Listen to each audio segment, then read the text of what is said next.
Salut tout le monde, j'espère que vous allez bien. Bienvenue dans cette nouvelle vidéo. Aujourd'hui, dans cette nouvelle vidéo, nous allons voir ensemble comment utiliser Pixelab de fond en comble.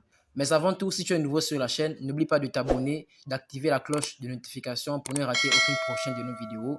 Et lâche également un pouce sur la vidéo afin de nous soutenir et pour que YouTube aussi nous mette en avant. Let's go.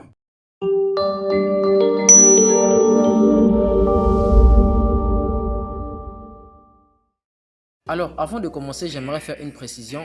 Pour ma part, je n'ai encore aucune information sur l'utilisation de Pixelab sur iPhone. Donc, cet outil ne marche que sur Android. Donc, pour ceux qui ont iPhone, désolé.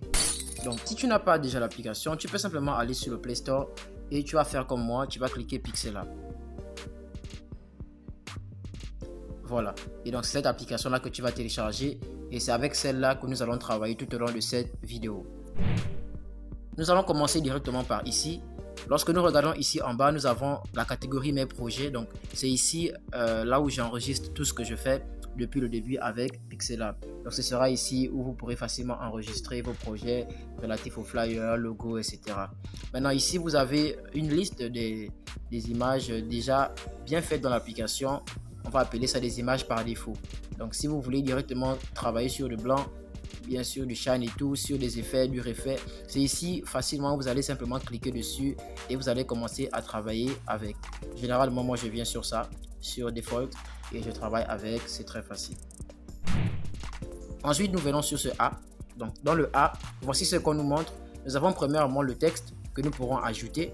Voilà, je clique deux fois et je peux ajouter le texte. Voilà. Voilà, ça c'est un texte que je viens d'ajouter et je peux le supprimer. Après le texte, nous avons des citations. Donc Pixelab a inséré en son sein beaucoup de citations qui peuvent facilement nous inspirer et vous pouvez simplement faire un copier-coller. Si vous êtes habitué à lire des motivations, ce sera l'occasion simplement de venir cliquer sur une seule motivation, l'ajuster et travailler sur ça. Voilà. Après ça, nous venons ici et ici nous avons 6 catégories. Dans ces 6 catégories, nous allons voir étape par étape ce qu'il en est. Premièrement, nous avons ici les stickers. Et donc, les stickers ici, bon, généralement, je n'utilise pas trop. J'utilise juste le premier sticker. Voilà, mais le reste, c'est pas trop mon problème. Je n'aime pas trop les utiliser. Après les stickers, nous avons l'importation. Donc, vous pouvez facilement importer vos documents. Par exemple, ici, je peux importer ça. C'est quelque chose que j'ai réalisé il n'y a pas longtemps. Voilà. Après l'importation, on peut facilement dessiner quelque chose qu'on veut. Voilà, par exemple, moi je vais signer. Voilà.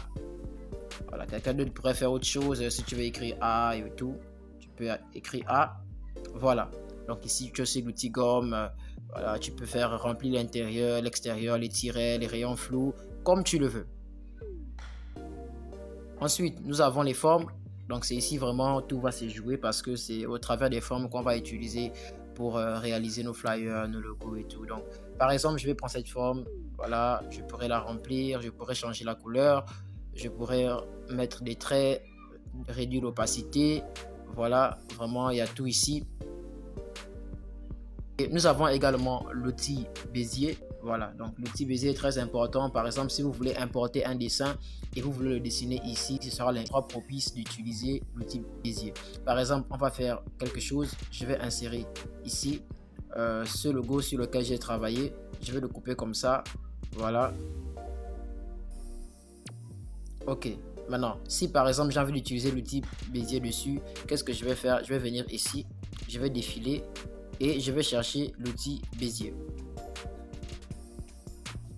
Voilà, l'outil Bézier est là. Quand je prends l'outil Bézier, qu'est-ce que j'aurai à faire? Je vais simplement faire comme ça. Je vais le positionner ici. Lui là, je peux le décaler comme ça. Voilà.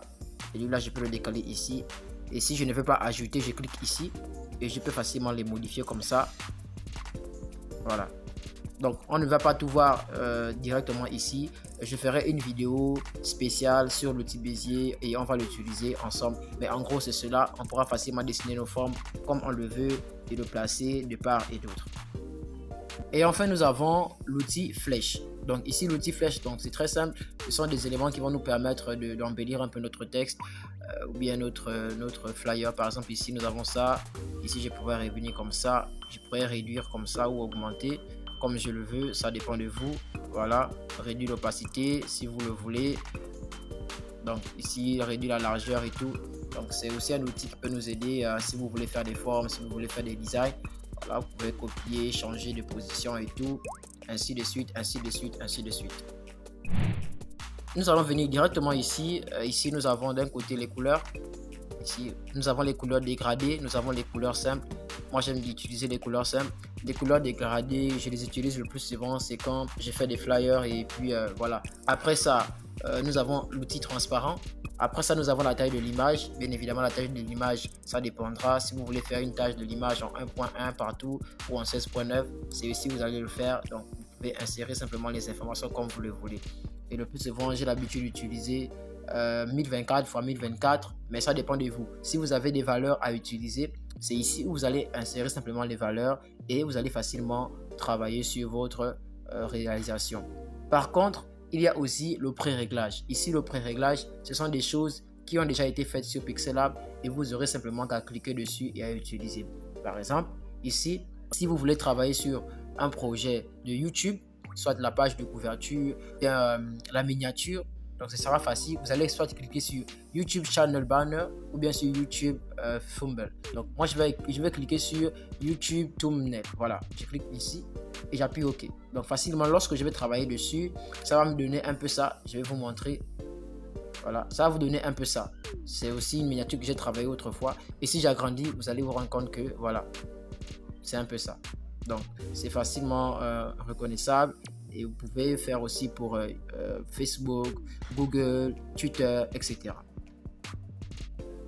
Ensuite, nous avons ici l'outil rogner. Bien évidemment, l'outil rogner va s'activer si on a un élément à rogner. Si on ajoute un élément, automatiquement, on pourra utiliser l'outil rogner. Donc, nous allons passer sur l'outil image. L'outil image est à peu près pareil et semblable à l'outil galerie. Sauf que ici dans image, il y a des choses déjà préétablies. Donc vous pourrez facilement les utiliser comme vous le voulez aussi. Voilà, voilà. Ensuite, nous avons la galerie. Donc je vais faire la même chose. Je vais ramener simplement cette image. Je l'ai déjà fait devant vous et vous l'avez vu. C'est à partir de maintenant qu'on peut facilement utiliser l'option rogner. Pourquoi? Parce que j'ai déjà sélectionné l'élément. Je pourrais facilement rogner comme cela. Et simplement ajouter ça. Et enfin, nous avons l'outil caméra. Donc, alors ici, l'outil caméra nous permet directement de prendre une photo d'un élément et de le mettre sur Pixellab. Je vais faire un exemple. Je vais filmer mon PC. Voilà. Et je peux l'ajouter. Je peux le réduire. Je vais réduire comme ça. Voilà. Et je l'ajoute directement sur Pixellab. Donc, c'est un outil peut-être important pour les personnes qui ont une belle caméra et qui filment bien. Et pour ma part, c'est quelque chose que je n'utilise pas vraiment. Enfin, nous avons ici, cet outil ici, c'est l'outil qui va nous permettre de jouer avec les lumières, les contrastes, les saturations. Par exemple, on peut ajouter l'outil bruit. Voilà, on peut le faire ainsi, augmenter si on le veut. On peut ajouter la luminosité. Voilà, quoi qu'il en soit, c'est ici où vous allez facilement travailler sur votre outil pour donner plus d'attractivité, plus de lumière, plus de contraste, etc., etc., etc. On va venir en haut, ici, nous avons quelque chose qui peut nous appuyer pour faire retour, retour, retour, retour. Ici, vous avez l'option zoom. Donc, l'option zoom vous permet de zoomer sur les éléments. Par exemple, on va ajouter un élément. Voilà. J'ajoute un élément. Et si j'aimerais zoomer, donc je vais appuyer ici. Et puis, je peux zoomer sur l'élément pour voir un peu plus la clarté de l'élément. Voilà. Et ici, nous avons l'option, je vais dire l'option règle. Moi, je l'appelle l'option règle. C'est quelque chose qui nous permet de dimensionner et de coordonner notre élément sur la feuille. Par exemple, ici, quand on clique ici, on peut facilement toucher sur un élément, le déplacer de gauche, de droite, ainsi de suite, verticalement, horizontalement. Donc, ça nous permet d'avoir une bonne visibilité sur les éléments. Ça nous permet de voir comment l'élément il est adapté, comment il est encadré, comment il est ordonné. Donc on peut également aussi ajouter des lignes. Voilà, comme vous le voyez, vous cliquez ici. Si vous voulez ajouter des lignes verticales, vous cliquez ici et facilement vous allez jouer avec cela. Maintenant, si vous voulez tout supprimer, vous appuyez ici et vous pouvez revenir sur 3.3 et ça revient à 3.3. et quand vous voulez terminer d'utiliser l'outil, vous pouvez cliquer sur aimant. Aimant, ça va permettre de coller les éléments de telle sorte qu'ils puissent vraiment être à la bonne taille, et vous allez cliquer sur le paramétrage et automatiquement ça sort et il ne pourra plus être modifiable sauf que l'élément que vous avez ajouté qui pourra être touché. Et maintenant, si vous avez terminé ou si vous voulez facilement changer, voilà, comme vous voyez ici, quand je le fais comme ça, automatiquement l'élément vient au milieu. Voilà. Et si vous avez terminé de faire ça et vous voulez enlever ces barres là, vous recliquez dessus et automatiquement elles vont disparaître. Alors donc ici en haut, je disais que ce sont des citations que vous pouvez ajouter. On l'a déjà vu avant. Et ici, vous pouvez facilement enregistrer votre projet. Comme je vous l'ai montré au départ, ici, vous pouvez cliquer sur enregistrer le projet. Vous allez le renommer et facilement vous allez l'enregistrer. Tout comme vous pouvez appuyer ici et enregistrer directement l'image. Et lorsque vous enregistrez l'image, de préférence, faites-le soit en JPG, pas de transparence, ou en PNG. Et lorsque vous allez cliquer sur dimension, venez sur Ultra. Ultra, pourquoi Ultra? Parce que ça va vous permettre de garder les pixels et la saturation. Ça va vous permettre de garder tous les éléments et lorsque vous allez télécharger votre image, elle sera clean.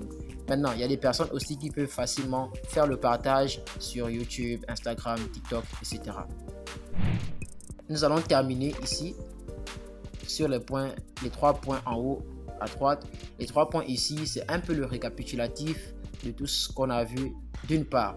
Parce que ici, nous avons vu que nous avons l'exportation de l'image, nous avons aussi la taille de l'image que nous avons déjà vu. Nous avons aussi le tutoriel. Pour les personnes qui veulent connaître davantage l'application, vous allez appuyer sur tutoriel et vous aurez accès à toutes les vidéos qui sont sur YouTube relatives à cela. Donc, même cette vidéo que je suis en train de faire, vous pourrez facilement aller la refaire sur YouTube au travers de tutoriel Pixelab. Je vous rappelle que là-bas, c'est en anglais. Donc, si vous voulez continuer en français, merci de rester sur JM Design. Enfin, nous allons venir ici sur le plus. Sur le plus ici, ça va nous permettre d'ajouter du texte, de la date, des stickers, des formes, de la galerie ou du dessin. Bref, c'est un résumé de tout ce qu'on a vu dès le départ dans les 3 premières minutes. C'est ici où nous allons facilement insérer nos éléments. Et c'est un plus que moi j'utilise davantage. Ça me facilite la tâche et je n'ai pas à trop fouiller parmi les éléments. Voici un peu en gros la présentation de Pixelab. J'espère que cette vidéo vous a plu. J'espère que vous avez appris dorénavant comment utiliser Pixelab. Pas dans la réalisation, mais au moins les éléments à utiliser, les boutons à toucher, là où il faut entrer, là où il faut sortir. La dernière chose que j'ai oublié certainement de vous dire, c'est que nous allons essayer de faire une série de vidéos dans lesquelles nous allons présenter chaque point par chaque vidéo pour que cela ne soit pas très long et trop long. Donc le but c'est de donner une vidéo très courte et avec des informations de qualité pour que vous puissiez facilement comprendre l'outil. Alors, si tu es nouveau sur la chaîne, surtout n'oublie pas de t'abonner et d'activer la cloche pour rester à l'affût des informations sur JM Design. Quant à moi, je vous dis à la prochaine pour une nouvelle vidéo.